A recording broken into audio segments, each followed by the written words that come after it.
പുതിയ ശീലങ്ങൾ സ്റ്റാർട്ട് ചെയ്യുന്ന പലരും എന്തുകൊണ്ട് പകുതിക്ക് വെച്ച് നിർത്തി പോകുന്നു? Hi, I am mind coach Farzana. നിങ്ങളുടെ ഓരോ ദിവസവും മികച്ചതാക്കാൻ പറ്റുന്ന ചെറിയ മാറ്റങ്ങളെ കുറിച്ചാണ് ഈ ചാനൽ ഡിസ്കസ് ചെയ്യുന്നത്. So welcome to my YouTube channel. എന്തുകൊണ്ടാണ് പുതിയ ശീലങ്ങൾ പല ആളുകളും പകുതിക്ക് വെച്ച് നിർത്തി പോകുന്നത്? പലരും കരുതുന്നത് ഇതിനും കാരണം മടിയാണ് എന്നതാണ്. എന്നാൽ സൈക്കോളജിയും ബിഹേവിയറൽ സയൻസും പറയുന്നത് ഇതിന്റെ പിന്നിൽ ശാസ്ത്രീയമായിട്ടുള്ള ഒരുപാട് കാരണങ്ങൾ ഉണ്ടെന്ന്. എന്തൊക്കെയാണ് ഇതിന്റെ കാരണങ്ങൾ എന്നാണ് ഇന്നത്തെ നമ്മുടെ ഈ വീഡിയോയിൽ ഡിസ്കസ് ചെയ്യുന്നത്. So once again welcome to my YouTube channel. ഒന്നാമതായി, ആളുകൾ തീരുമാനങ്ങൾ എടുക്കുന്നത് ഇമോഷൻസിന്റെ പുറത്താണ്.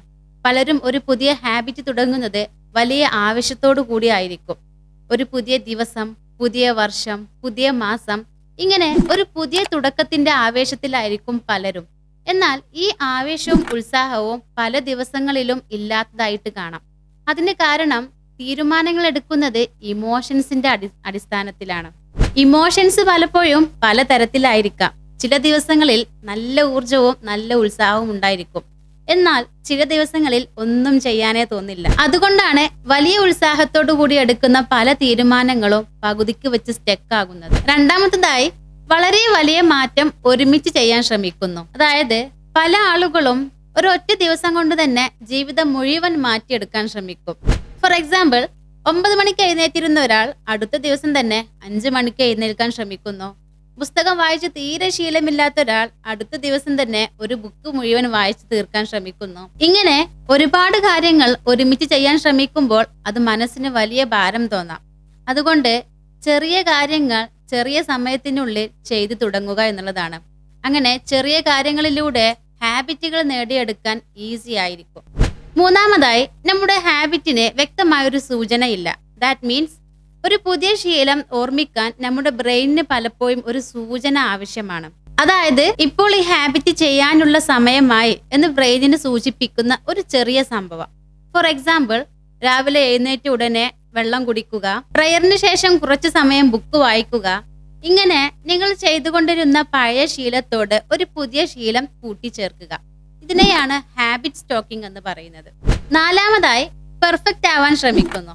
പലർക്കും ഒരു ധാരണയുണ്ട്, ഒരു ദിവസം മുടങ്ങിയാൽ എല്ലാം പോയി എന്ന്. അതുകൊണ്ട് തന്നെ ഒരു ദിവസം മുടങ്ങിയാൽ എല്ലാം പോയി, ഇനി ചെയ്തിട്ട് എന്ത് കാര്യം? ഇങ്ങനെ ചിന്തിച്ച് ആ ഒരു ശീലം തന്നെ നിർത്തിവെക്കുന്നു. കൺസിസ്റ്റൻസി എന്നാൽ അത് സ്ഥിരമായി ചെയ്യുന്നതല്ല, ഒരു ദിവസം മുടങ്ങിയാലും വീണ്ടും റീസ്റ്റാർട്ട് ചെയ്യുന്നതാണ്. അഞ്ചാമതായി, ഐഡന്റിറ്റി മാറ്റാൻ ശ്രമിക്കുന്നില്ല.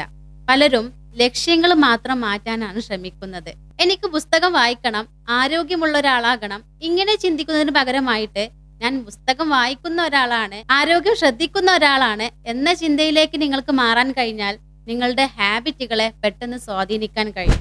ആറാമതായി, നല്ല ഹാബിറ്റുകൾ ഉണ്ടാക്കിയെടുക്കാൻ മനക്കരുത്ത് മാത്രം പോരാ, നമ്മളുടെ ചുറ്റുപാടുകളെയും ഒരുക്കിയെടുക്കണം. ഫോർ എക്സാമ്പിൾ, വെള്ളം കൂടുതൽ കുടിക്കണമെങ്കിൽ എപ്പോഴും കാണുന്നിടത്ത് വെള്ളം കുപ്പി വെക്കുക.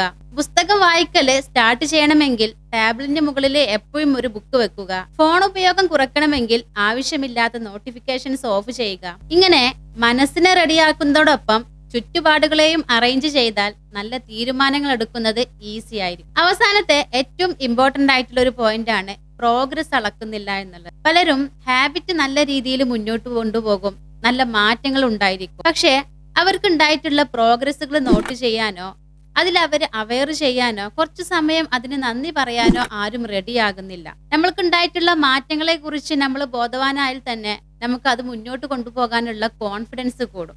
സോ പലർക്കും ഈ പ്രോഗ്രസ് നോട്ട് ചെയ്യാൻ ഇമ്പോർട്ടൻസ് കൊടുക്കുന്നില്ല.